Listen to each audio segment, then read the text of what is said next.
നമസ്കാരം എല്ലാ കുട്ടികൾക്കും ഗിരീഷ് സാറാണ്. +1 ഇംപ്രൂവ്മെന്റ് വാല്യുവേഷൻ അപ്ഡേറ്റ്സ് ആണ്. നമുക്കറിയാം +1 ഇംപ്രൂവ്മെന്റിന്റെ റിസൾട്ട് മെയ് 8 വെള്ളിയാഴ്ച വരുവാണ് 2026. ഒരുപാട് കുട്ടികൾ ചോദിക്കുന്നുണ്ട്, സാറേ എങ്ങനെയായിരിക്കും റിസൾട്ട് നല്ല സ്ട്രിക്റ്റ് വാല്യുവേഷൻ ആണോ അതോ ലിബറൽ വാല്യുവേഷൻ ആണോ, തോൽവിയാണോ, നമ്മളൊക്കെ ജയിപ്പിച്ച് വിടുവോ? ഇതിനകത്ത് നിങ്ങൾ കുറച്ച് കാര്യങ്ങൾ ശ്രദ്ധിച്ചേക്കണം. വളരെ ഷോർട്ടായിട്ടുള്ള വീഡിയോ, കുറച്ച് കാര്യങ്ങൾ വളരെ ശ്രദ്ധിച്ചേക്കണം. +1 വാല്യുവേഷൻ അധ്യാപനം എന്നുള്ള രീതിയിൽ പല ജില്ലകളിലെ അധ്യാപകർ, വാല്യുവേഷൻ നടത്തിയ അധ്യാപകർ, നമ്മുടെ സുഹൃത്ത് അധ്യാപകരെല്ലാം പറഞ്ഞത് അത്ര സിമ്പിൾ വാല്യുവേഷൻ ഒന്നും അല്ല +1 ഇംപ്രൂവ്മെന്റ് വാല്യുവേഷൻ നടത്തിയിരിക്കുന്നത്. ഇപ്പോൾ മെയ് 8 വരുന്നത് അത്ര എളുപ്പമുള്ള വാല്യുവേഷൻ ഒന്നും അല്ല. ലിബറലായിട്ട് അങ്ങ് വാരി കോരി മാർക്കൊന്നും തന്നിട്ടില്ല.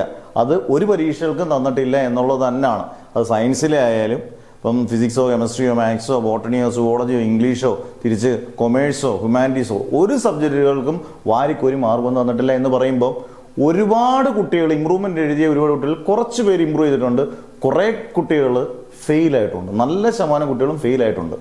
അന്നേരം അങ്ങനെയുള്ളവർ വളരെ കാര്യമായിട്ട് ശ്രദ്ധിക്കണം. നിങ്ങൾ ടെൻഷൻ അടിക്കേണ്ട ആവശ്യമില്ല. എല്ലാത്തിനും നമ്മൾ പറയത്തില്ലയോ, എല്ലാത്തിനും പ്രതിവിധികളുണ്ട്, എല്ലാത്തിനും കാര്യമായിട്ടുള്ള നമുക്ക് വളരെ ടെൻഷൻ ഫ്രീ ആയിട്ട് നമുക്ക് പഠിക്കാം എന്ന് പറയുമ്പോൾ ഇതിനെക്കാട്ടി ഗംഭീര മാർക്ക് മേടിക്കാൻ നമുക്ക് സമയമുണ്ട്. ഇപ്പം +1ഉം +2ഉം തോറ്റ കുട്ടികളാണെങ്കിൽ, +1 വന്നു +2ന്റെ റിസൾട്ടും വന്നു തോറ്റ കുട്ടികളാണെങ്കിൽ നിങ്ങൾക്ക് +2ൽ ധൈര്യമായിട്ട് എഴുതാം. എന്നിട്ട് നല്ല മാർക്ക്, ഡബിൾ പാസ് മാർക്ക് അതിനകത്തങ്ങ് മേടിച്ചു കഴിഞ്ഞാൽ ടെൻഷൻ വേണ്ട. ഇനി +1ൽ തോറ്റു, നമ്മൾ കുറേ വിഷയങ്ങൾക്ക് തോറ്റിട്ടുണ്ടെങ്കിൽ നിങ്ങൾ ഉറപ്പായിട്ട് ഇപ്പം മുതൽ പഠിച്ചു തുടങ്ങിക്കഴിഞ്ഞാൽ അടുത്ത മാർച്ചിൽ നിങ്ങൾക്ക് അത് എഴുതിയെടുക്കാം. അങ്ങനെ ഓപ്ഷൻസ് ഉണ്ട്.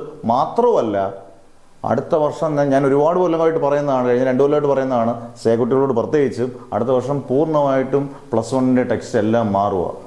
ഭയങ്കരം കാഠിന്യമേറിയ സിലബസിലോട്ടാണ് കയറുന്നത്. അതുകൊണ്ട് അതും ശ്രദ്ധിക്കുക. അന്നേരം നിങ്ങൾ +1 റിസൾട്ട് വരട്ടെ, എന്തായാലും ഗംഭീരമായിട്ട് ശ്രദ്ധിക്കണം. വളരെ കാര്യമായിട്ട് ശ്രദ്ധിച്ചില്ലെങ്കിൽ നിങ്ങൾക്ക് പണി പാളും. കൃത്യമായിട്ട് നല്ല രീതിയിൽ പഠിച്ചു പോയില്ലെങ്കിൽ സിലബസ് മാറുന്ന കഴിഞ്ഞാൽ പിന്നെ നമുക്ക് ജയിച്ചെടുക്കാൻ പാടാണ്.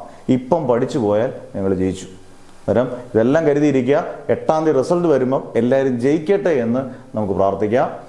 അന്നേരം എല്ലാം റെഡി ആയിട്ടിരിക്കുക, പ്രാർത്ഥിക്കുക. അധ്യാപനം എന്നുള്ള രീതിയിൽ നമ്മളും നിങ്ങൾക്ക് എല്ലാവർക്കും വേണ്ടി പ്രാർത്ഥിക്കുന്നതായിരിക്കും. Never ever give up.